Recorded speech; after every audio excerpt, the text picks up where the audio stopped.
এবার আসুন তাহলে দেখি যে সহ্য কাকে বলে।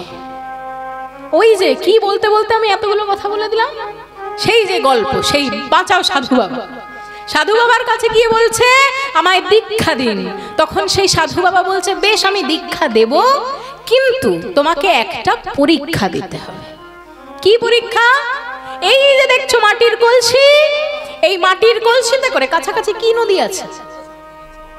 হ্যাঁ, তমাল। তমাল নদীর নাম? বাহ, আমি জানতাম না তো। তাহলে এই তমাল নদী থেকে তমাল নদী থেকে গঙ্গা জল, কি বলছি, তমাল নদী থেকে জল এনে এই যে তুলসী মঞ্চ, এই তুলসী মঞ্চে ঢেলে দেবে। এরকম তুমি করতে থাকো। যেদিন আমি তোমায় দেখে বুঝবো যে তোমার হৃদয়ে ভগবানের প্রতি ভক্তি উদয় হয়েছে, সেই দিন আমি তোমায় নিশ্চয়ই দীক্ষা দেব। তাই সেই ব্যক্তি রোজ যায়, সেই ব্যক্তি রোজ যায় তমাল নদীতে। তমাল নদী থেকে জল ভরে, বড় এই তো ভরে আর ওই ঢেলে।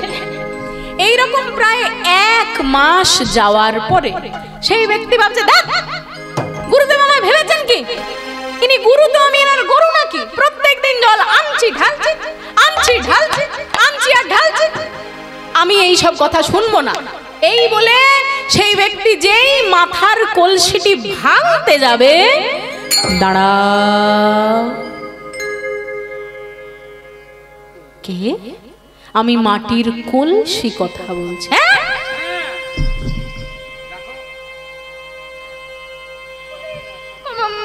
মাটির কলসি আবার কথা বলে নাকি? সময় হলে বলে।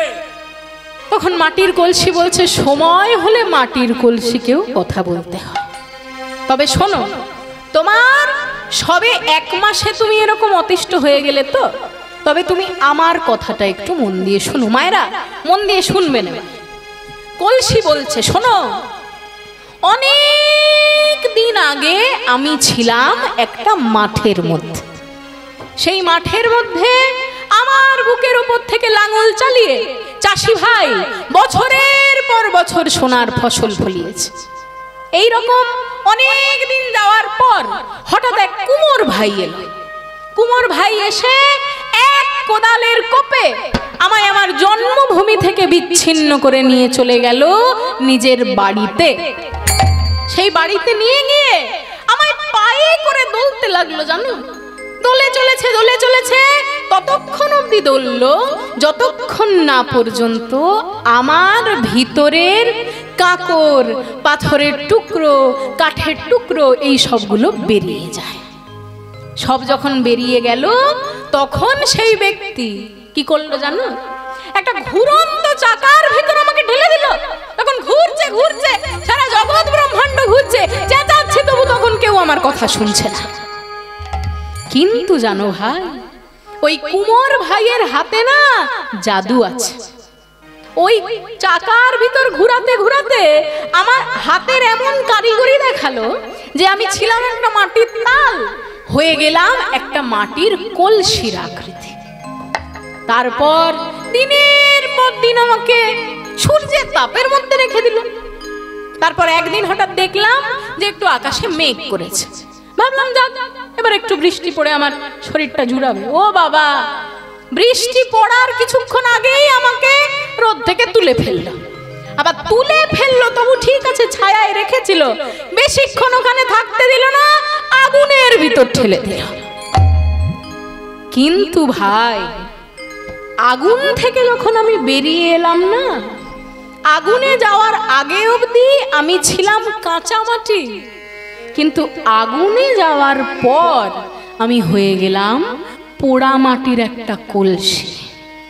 তারপর চমৎকার দেখলাম ভাই, এ জগতের খেলা বড় বৈচিত্র্যময়।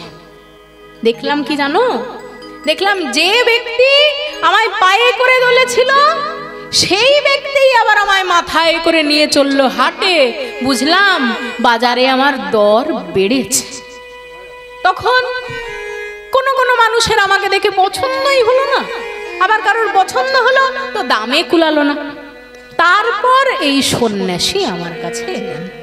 এই সন্ন্যাসী এসে আমাকে তুলে ধরে বললেন, এইটি আমার কৃষ্ণ সেবার যোগ্য কলসি হবে। কিন্তু জানো ভাই, শুধু যে আমাকে দেখে পছন্দ করে কিনে নিয়েছেন তা নয়, কেনার আগে সারা গায়ে চড় থাপ্পড় মেরেছে, সারা গায়ে চড় থাপ্পড় মেরে দেখে যে আমার কোথাও ফাটা ফুটো আছে কিনা। এত কিছু করার পর তবে আমি একটু কৃষ্ণ সেবার সুযোগ পেয়েছি।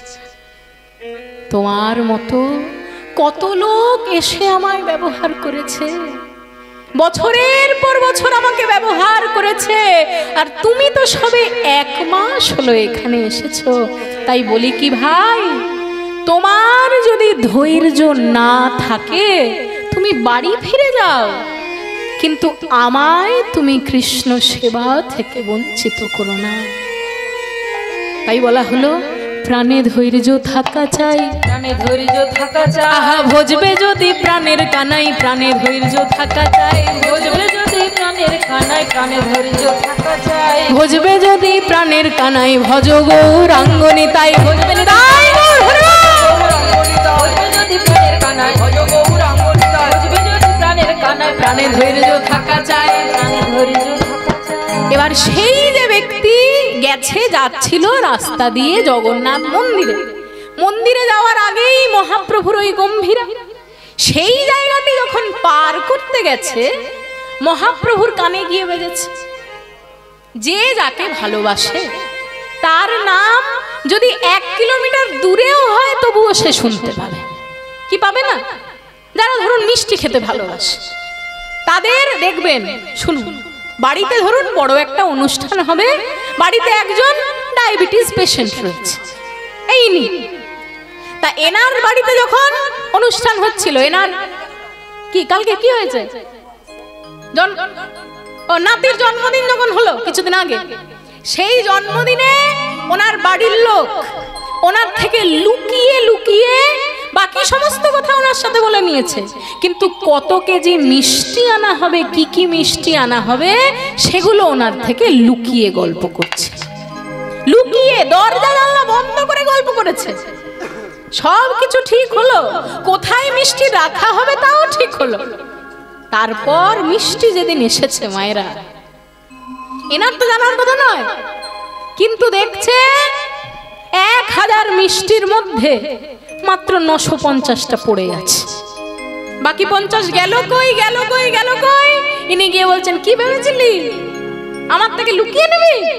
আমি ঠিক শুনতে পেয়ে গেছিলাম, আর আজকে আমি সবগুলো আগে খেয়ে নিয়েছি নিজে, 50টা মিষ্টি। কাজেই যে যাকে ভালোবাসে তার কথা তো শুনলে সবার আগে তার কানে গিয়ে প্রবেশ করবে। তাই শ্রীকৃষ্ণের নাম ধরে যখন ব্যক্তিটি যাচ্ছে, মহাপ্রভু তো না শুনে থাকতে পারবেন না। মহাপ্রভু পাগলের মতো ছুটে গিয়ে সেই ব্যক্তির চরণ দুটি আঁকড়ে ধরেছেন।